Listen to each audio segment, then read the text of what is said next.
Welcome to the Drivable Podcast. I'm Ali Aquarian and over there is Brad Williams. Today we're talking about this brand new fuel service app for people with disabilities with Victor and his son Simon to join us, who are the ambassador and coordinators for the rollout in Australia. This fuel service app is already very successful in the UK and other parts of the world. And putting petrol can be a time-consuming and difficult experience for someone in a wheelchair. Sometimes it's an old honk and wait for your fingers, wait with fingers crossed, hoping someone will come and help you. Or sometimes it's just getting other people to help you, and it's just a complicated part of the world. So we've got an app that looks like it's going to be a positive change for drivers in wheelchairs that they've been looking for. So, Brad, are you ready to chat with Victor and Simon?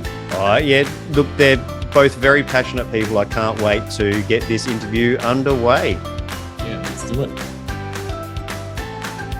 Welcome to the Drive Able Podcast, where each episode you get to listen to two of Australia's leading professionals in the area of driving and community mobility for people with disabilities. In each episode, they interview drivers, carers, and industry experts and share the insider's guide to driving with a disability. Here are your hosts, Brad and Ollie.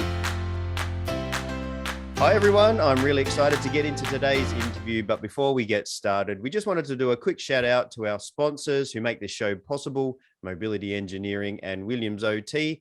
This show takes a lot of time and money to put together, and we just say thanks to our sponsors at the start of every show. Today, we are talking with Victor. Victor is joining us. Victor, how are you today? Oh, I'm fine, thanks. Victor, can you tell us a little bit about yourself, but also why we're interviewing you today? What's something special that is going on for you there in Geelong? Well, I'm here to talk about fuel service app, which due to an accident my son had back in the beginning of COVID in 2020, when we got him out of rehab, fortunately before the lockdown started in Melbourne, he was in the after the Talbot, yes, the Royal Talbot, and we got him out of there. And we had to understand what was going on, of course, the family. And one time he visited us, and down in Geelong, he lives in Bendigo, and we had to refuel his car, and he was telling me about the problems he had, and I thought, wow. So I just went what we do these days, and I Googled. And just before we go any further, I think your son's going to join us hopefully a little bit later on, but could you just tell us a little bit about his injury so we can get a better understanding? Yes, he's got a block out about 10 acres outside of north of Bendigo, and he was about to build his house. He had a workshop on there, and he was getting around on the property, and he fell off a motorbike. Mm-hmm. Okay, and it was a very serious injury, and he smashed his T1. So spinal cord injury. So And he he's was, yeah. and in he a was wheelchair? driving with hand controls, is that right? Afterwards? Well, not until much later. Okay, and then what was the problems that he was having at the fuel station? Well, there is a newspaper article about it, which was published not so long ago, and that's him there.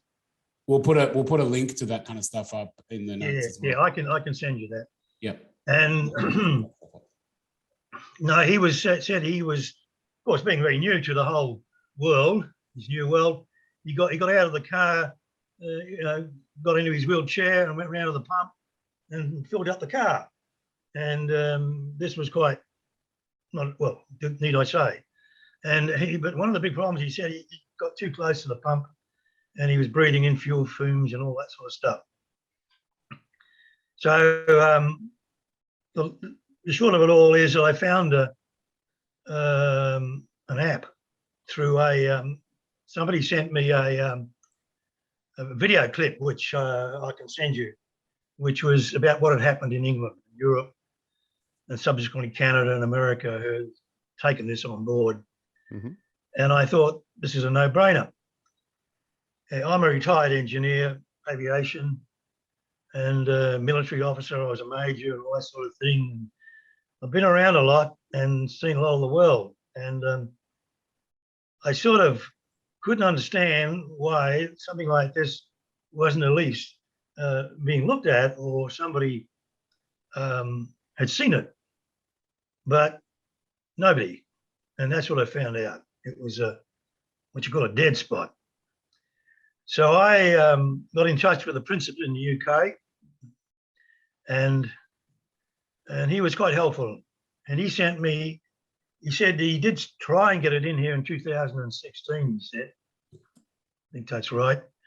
And it didn't go anywhere. What does the app actually do before we go further? Well, the app enables you to manage your fuel supply through your phone. And all you do is when you've downloaded the app and you've registered, you just go on there and you find the nearest fuel station near you. You send them an SMS and say, can I come and get fuel? What fuel you want? And they just give you a response.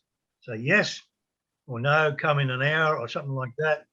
And then it's as simple as that. And then when you get there, you just tell them I'm at pump so-and-so with a message, and they come out with the payment facilities and everything, fill your car up, wash your window like they used to.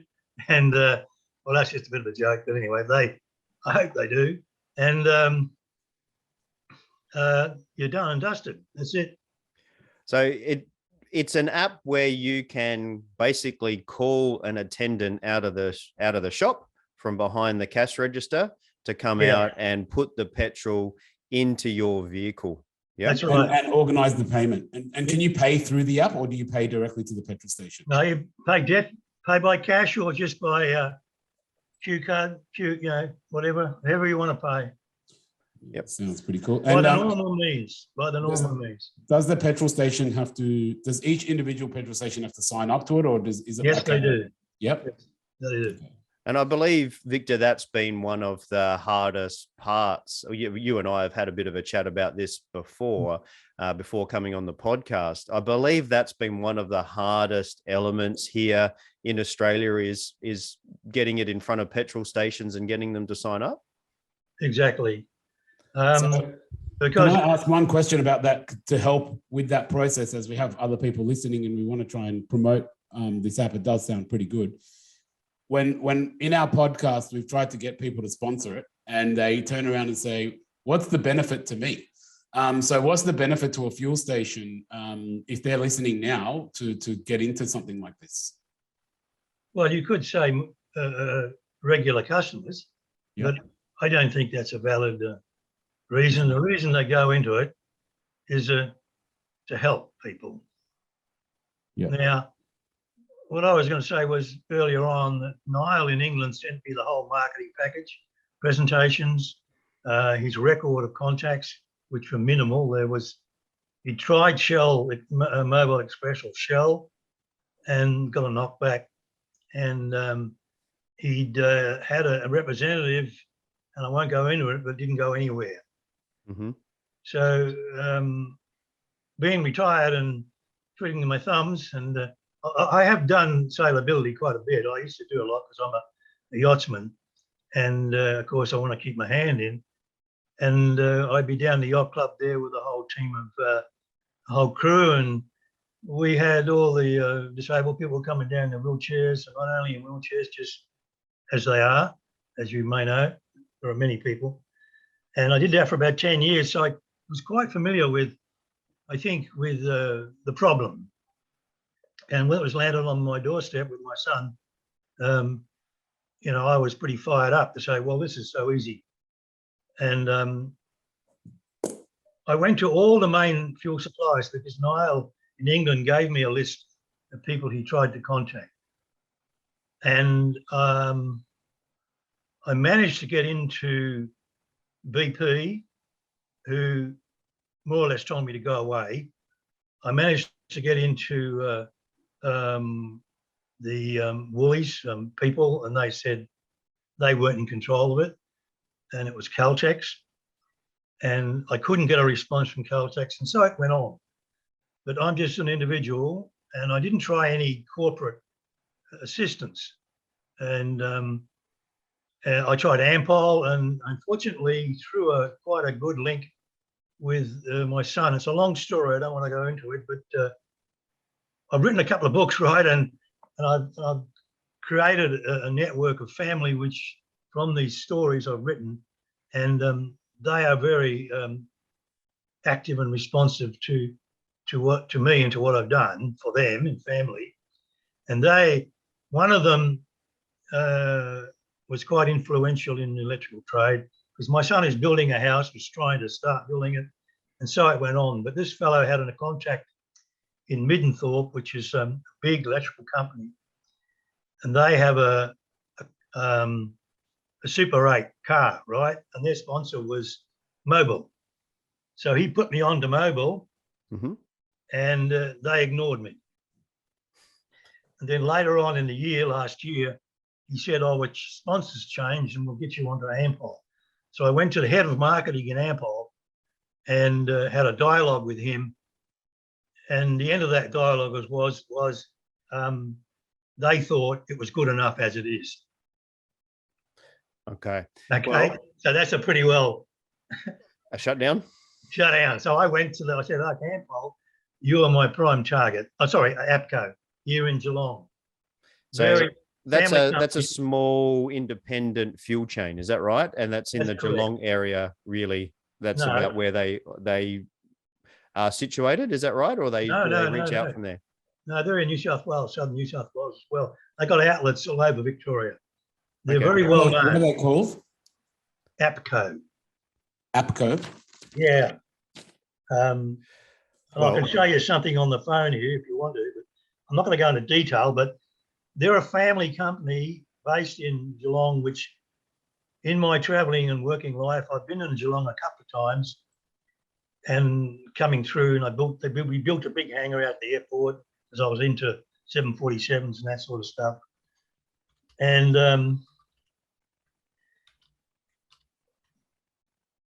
I knew them as been around a long time. So I managed to get into the marketing people into APCO, and it went from there. And we had a Zoom meeting with Niall in England with the board of APCO around about April last year. And they said, "We are a foundation-driven company and we will do this." And it took nearly 12 months, to get where we are now, where they're all their 30 stations on throughout Victoria and southern New South Wales, you can get this service. Well, And let's that up. Can you see that? Oh, it's a bit bright on the screen, but what we'll do is we'll put links up. And what we've also got is we've got your son who's joining us now as well.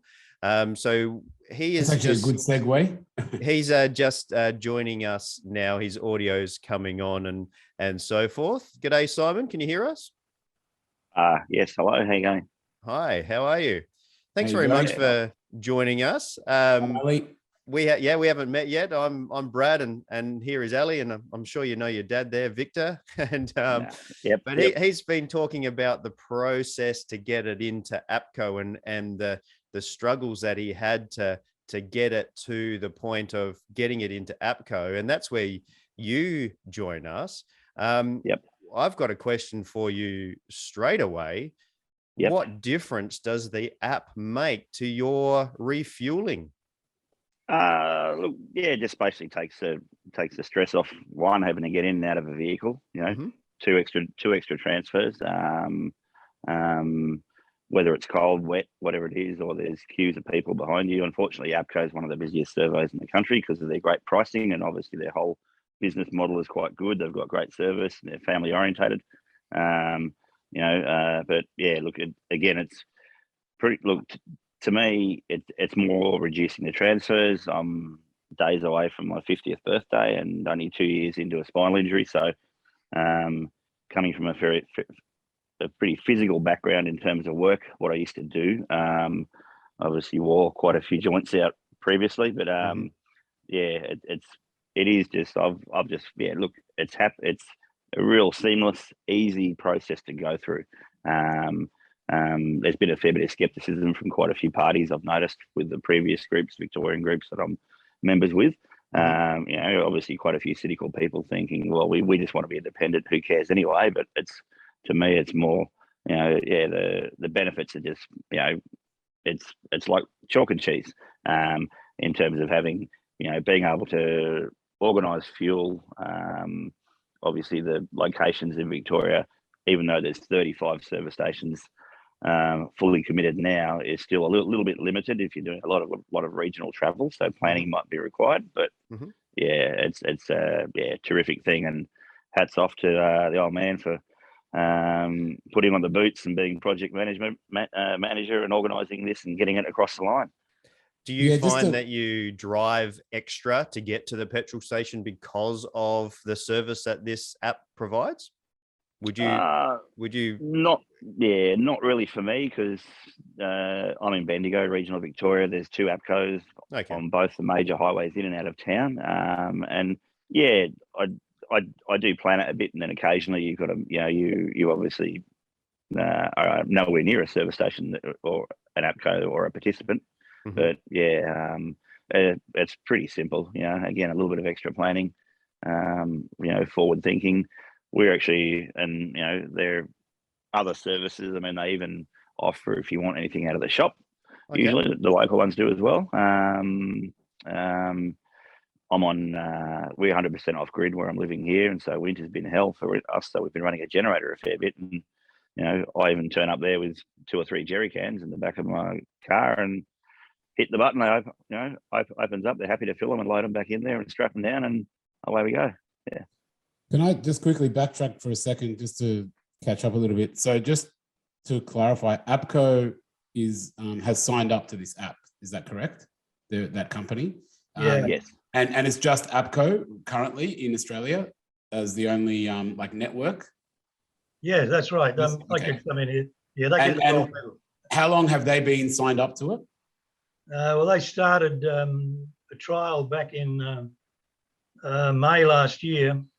Okay, so Simon, you've been, I guess, mucking around with this, for lack of a better term, for about a year or so. Yeah. Okay, no, that's cool. I just wanted to just understand kind of what's happening on the ground, because I missed that. When you were saying that cynical people and some of that stuff, can I get a little bit more clarity? Is that coming from the industry of disabled people, that kind of cohort, and what kind of cynicism is there? Or is it more around what Victor was talking about in terms of fuel industry not being up for it? What kind of issues are we seeing on the ground? Yeah. I was merely referring to other spinal patients, blah blah blah, that look, a lot of people do travel with carers and things like that. Obviously, people with higher level injuries. To me, I'm a T11, T12 incomplete, but there was a lot of skepticism as in around people saying, well, everything's been tried before, nothing's going to happen. This is the early stages prior to APCO coming on board. Okay. But then the uptake had been relatively slow. Obviously, with anything new, everyone's again skeptical about things and how it's going to behave and perform. Okay. But I just found, look, I'm a fairly positive person, but you found a lot of negative in a lot of the meetings we had early on. I'm sure Dad will concur with that as well. But he was mentioning that before. Look, like you said, it can be a challenge. That's why I brought that question up at the very beginning. Even with us, when we're trying to launch this podcast and trying to get sponsors and people to support, people generally say, "Well, what's in it for me?" type vibe, and that's kind of what I was thinking. Is probably you're going to get fuel stations asking, and if you've got an answer around that, it will help a little bit. I just wanted to ask some final little bits and pieces, because I am aware of the time as well. How can you explain a little bit about how it works in practice? So for example, let's say how much planning do you have to do? Like, is it, if you're driving around, can you go, is it like, let's say if I'm driving, I go, oh, fuel lights come on, I can just pull in and within 30 seconds to a minute be filling up. Do you have to do a little bit more planning to get a communication from these guys back? If you send a text, if you're just sitting out the front, do you expect instant response? How does it work kind of in practice? Yeah, so I'll take that if you like, Dad. They're basically within the app of fuelService, once you've opened it, selecting what type of fuel you generally would like, premium, unleaded or diesel, for example. You ask for assistance. There's a prompt to ask for assistance, and usually there's a response that comes back.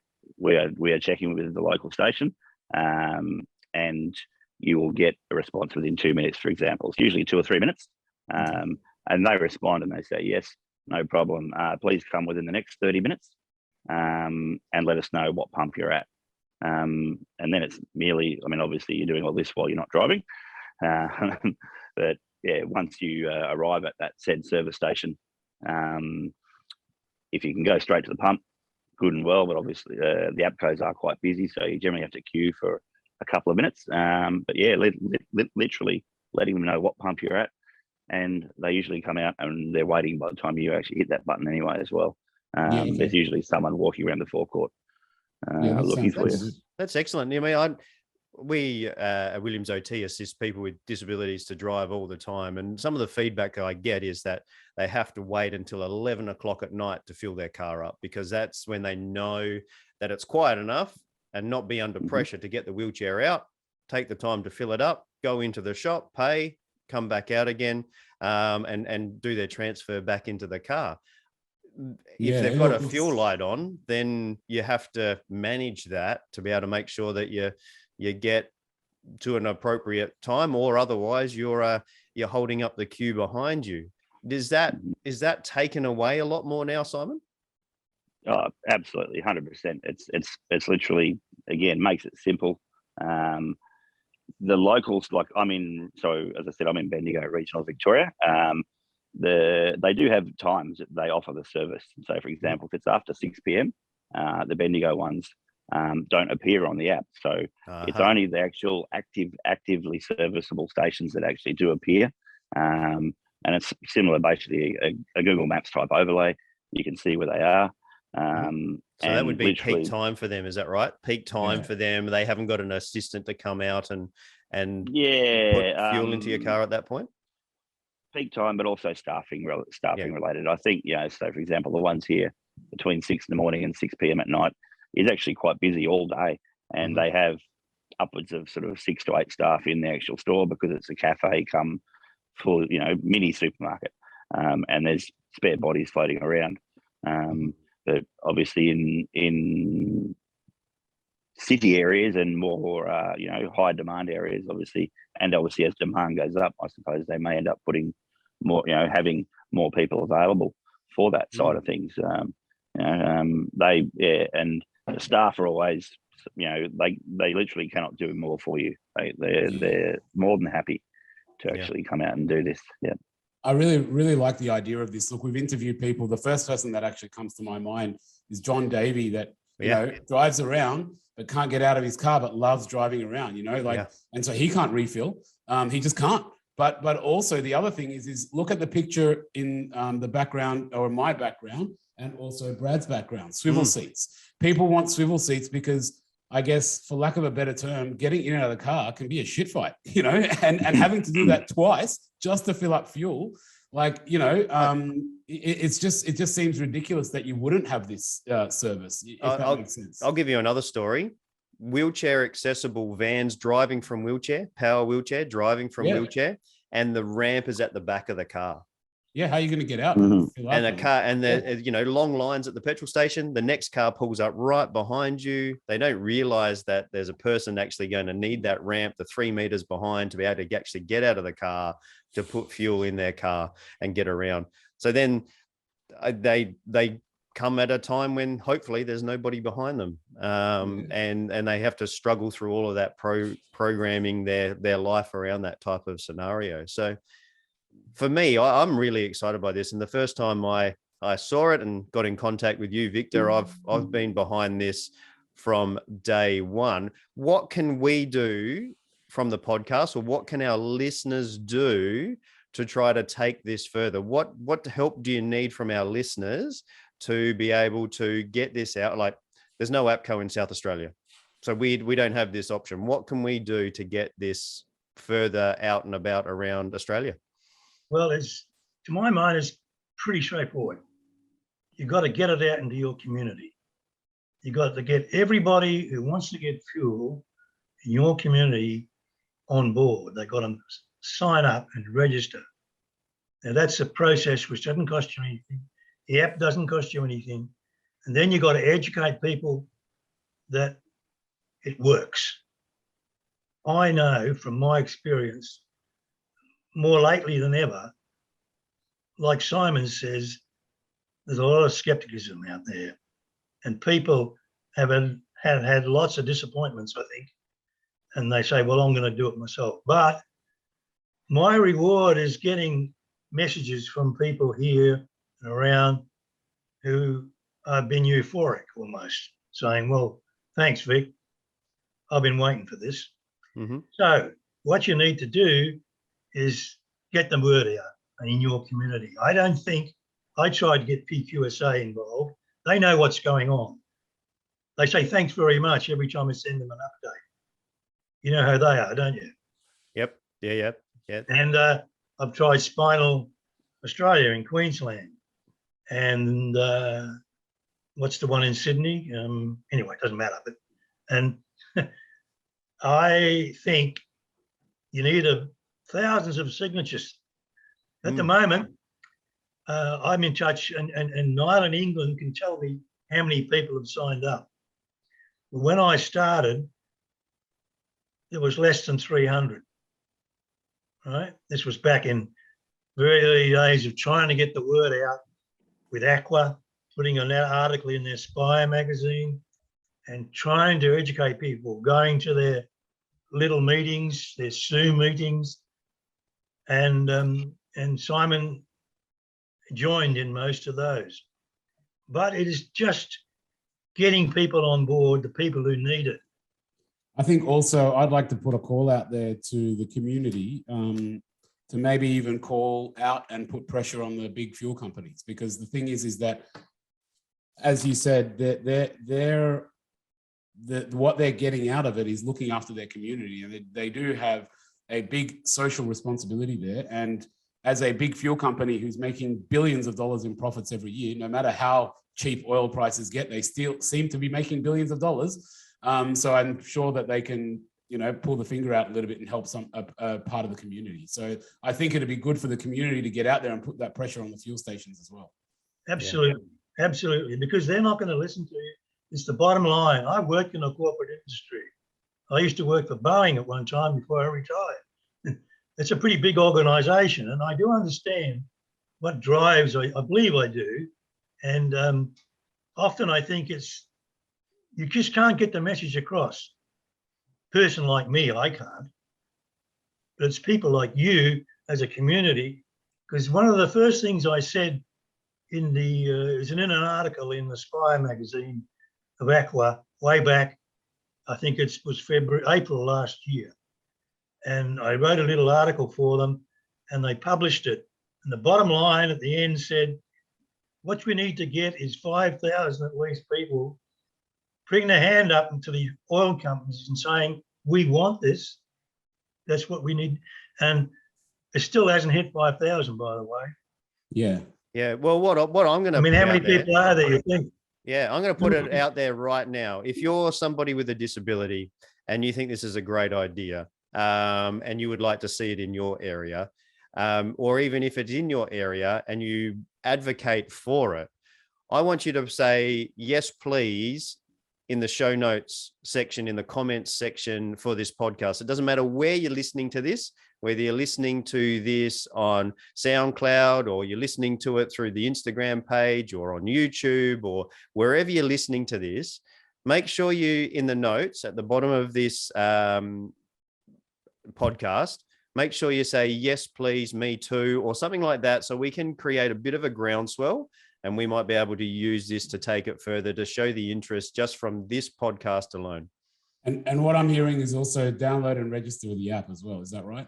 Absolutely right, because forgive So me. we'll put a link up for the app as well. Yes, So people can download and register it. And then Yes. that way you get the numbers and they can see that, hey, there's actually people interested here. So Yep. well, So- the numbers now are around about 3,000. yeah. I checked after the trial at APCO. So it's growing. But when the people find out what it does, they don't want anything else. Yeah. Yep. So it That doesn't sounds matter good. where you are around Australia. If you're in South Australia where there is no APCO, make sure you register and download the app and register yourself on there. Who knows? You might be able to travel to Victoria and fuel yourself easier if you take a road trip to Victoria and New South Wales.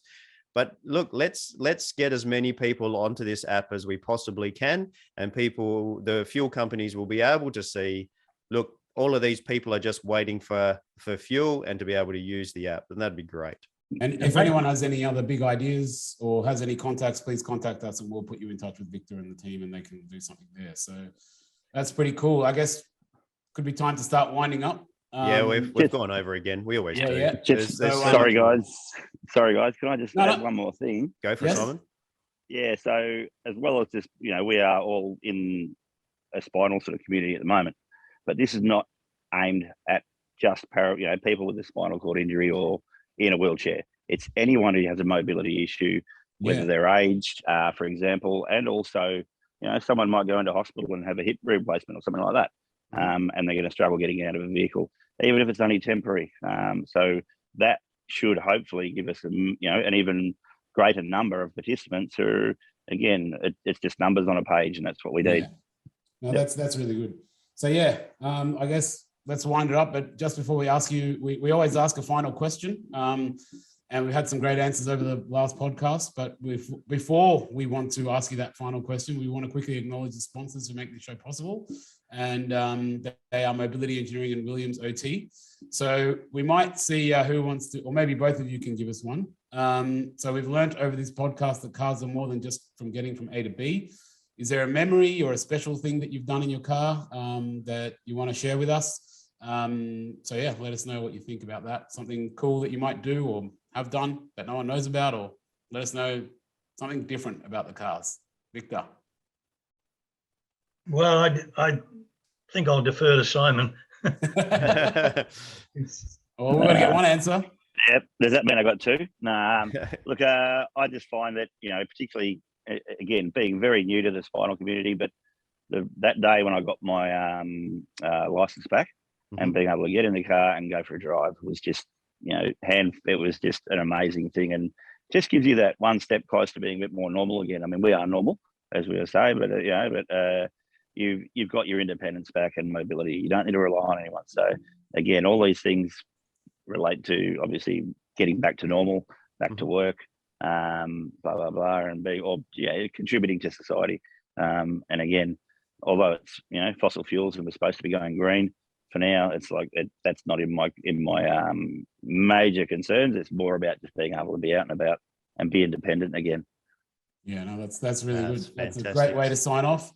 And we'll put some of the details of the app in our notes and all the links. So make sure we've got it, all of that stuff, and send it through to us, and we'll make sure it's all available for the listeners. And thanks very much. Huge thank you to Victor and Simon. I want to just quickly acknowledge Simon, your impeccable bloody timing coming onto the podcast. You literally signed in as soon as we were ready to speak to you about the app. So that was great timing.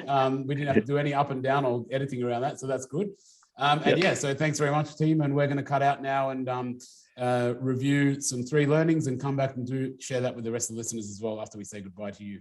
Yeah, massive thank you, Victor and Simon. And make sure you stick around, everybody. We're going to do our top 3 takeaways. Thank you. All right, welcome back. A huge thank you to Simon and Victor for the last section. But in this section, we bring you our expert analysis and our top 3 takeaways from the interview. This is where we provide our more than 30 years of joint experience in the industry, helping people with disabilities to drive and get out and about in the community in a safe and meaningful way. So our top 3 takeaways, the first one that we've want to reflect on is how amazing and what the benefits are for the person with a disability. Ali, what are your thoughts around that? Yeah, look, I thought this app is fantastic, and I think it is really kind of undervalued, or really, it really needs to be out there more. Like I pointed out, to me, just the simple fact of removing 2 extra transfers in someone's day, when anybody who's been part of transfers, like I said in that interview, it is a shit fight, like, for lack of a better term. You've got a whole bunch of stuff that you need to do in one transfer, and just to fill up fuel, like, it seems pretty silly just to do that. So if this removes all of that, that's amazing. It's a no-brainer. As we mentioned, not everyone transfers. Some people drive wheelchairs in and out of their van or other vehicle to be able to put fuel in their car. And sometimes that's just a headache as well. You're doing this all under pressure a lot of the time because the car's waiting behind you as well. And so you either do it under pressure, and then there's a risk of a poor transfer or an issue happening, like someone pulling up behind your ramp if you're going in and out, or without this app, you have to put your petrol in at some stupid o'clock hour, or pay for a carer to do it, or get a family member to do it, which is putting a burden on them. So the benefits of this app, to go back to the old fashioned attendant type scenario back like the 70s and 80s and before that, where an attendant would come out and put petrol in your car and be a service station. It's just amazing what benefit it does have to somebody with a disability. I don't have one, but look, but I can zip in and out of a car with ease. But I've seen people at petrol stations, and I've spoken to our clients, and it is one of the biggest headaches, even though they're freedom and got the independence and so forth with their license. This now is something that they have to deal with post license. Yeah. And like I said, that even these pictures in our backgrounds, there's all these devices just to help that transfer. So once you're in the car, we've spoken to so many people in the car, and they have all these great adventures. The one part that's not often talked about is that ugly part of the transfers. And we want to minimize that interaction. So I really love that this can just the fact that it can remove 2 transfers out of your day of getting in and out of that car. That's awesome. And I guess to try and get more traction around this app, and that was that next lesson we segue onto, is get out there and register for the app. So we'll put some links wherever we can, but register and get those numbers up so the fuel stations can go, hey, there is people that want this. Like we've said, people need convincing. These are big companies. They've got the money. They can do it. They just need, someone. It's like a big beast that needs to be kicked up the butt a little bit, Yeah. So if you've got a disability, we encourage you to download the app, even if you can't use it at the moment. Fingers crossed with this podcast and with everything else that's going on, it is coming. We hope. We hope that it gets a big roll on and comes around Australia. So when it does, you'll be ready to go. You'll be registered, and you'll be one of the first using it in your local area. But it's already out there in Victoria. Make sure you download the app if you're in Victoria for the APCO service stations. A huge shout out to APCO for doing this and getting the ball rolling. But look, if you're in other states, let's download the app. Let's show how many people are actually interested. And also, like I said in the actual interview, leave us comments in our show notes, in the comments section down below. Please do that so we can actually show this to the companies, the petrol companies, the politicians, the people that we're going to talk to post this, maybe even the Lloyd Walkers at NDIS, whoever we can try and get in contact with, will be able to show your interest to them by showing the show notes and so forth. So a bit like a petition, get your name onto the app, but also write your comments down below so we can use that as evidence of how important this might be. Yeah, no, that's really cool. And then I guess on that note of the next bit of lesson or next lesson, which is next bit of pressure, is talk to your local petrol stations and put pressure on those companies. Not necessarily in a negative way, but basically show them about the app and say, hey, look, if I had this, I wouldn't have to do this. And look at the hell that I have to go through and getting in and out of the car and so on. So it's about awareness. It's about getting out there and getting people to know about it. And like we heard, this is a already very successful app that's operating in other countries in the world that have funding schemes and disabled people and so on and so forth. And it is something that will be out there, like everything with NDIS. It all starts a bit slowly. So I guess you want to maybe even flag to those fuel stations. They don't want to be the last ones, they don't want to be the ones trying to catch up. So again, shout out to APCO to be the trailblazers. You want to be part of those kind of first ones. So talk to them, show them, tell them your problems. Hey, when you download the app, have a look at England and have a look at America and look at how many petrol stations are actually available in that area, and then go and have a look at Victoria at the 30 petrol stations around Victoria. It's sparse, but we're really hoping that it'll get to UK levels really soon. UK will continue to advance and get more petrol stations on. We will be lagging behind because of the evolution of all of this, but let's see if we can make this happen and get the ball rolling. So please talk about it. Talk about it with the petrol station attendants that you're going in there at 11 o'clock at night, putting petrol in, show them the app. Jesus, would be really good. I have to wait till 11 o'clock at night to put petrol in my car. Talk about it. And maybe that person will take it back to their manager and their manager will take it further up. Who knows? Let's talk about it as much as we possibly can and see if we can get this ball rolling as quick and as big as we possibly can. That's it. That's sounds it. Really good. So I guess as we wind up the episode, we want to give a shout out to our sponsors, Mobility Engineering and Williams OT, for helping us bring you the interview with Victor and also the Simon from FuelSaver app today. Williams OT Driver Assessment and Rehab offers all the pieces of the puzzle to assist people with disabilities reach their driving and community mobility goals. And Mobility Engineering is a team of passionate and dedicated people focused on bringing Australia's largest range of suitable transport solutions for all walks of life. Oh, two really good companies for the FuelSaver app. Very, very good. And as we say in every episode, the advice provided in this podcast is general in nature.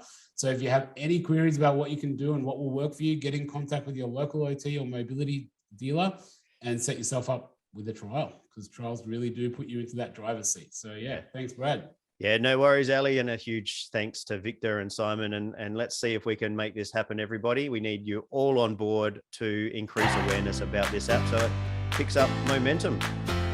Thanks for listening to the Drive Able podcast with Brad Williams and Ali Akbarian. If you like what you've heard, make sure you like, rate, and subscribe. It really does make a massive difference. If you or anyone you know would like to share a story about driving with a disability, or you would like to get in contact, find the show notes, or find the resources mentioned in this episode, you can find us on Facebook. Just search @Drive Able Podcast for more information.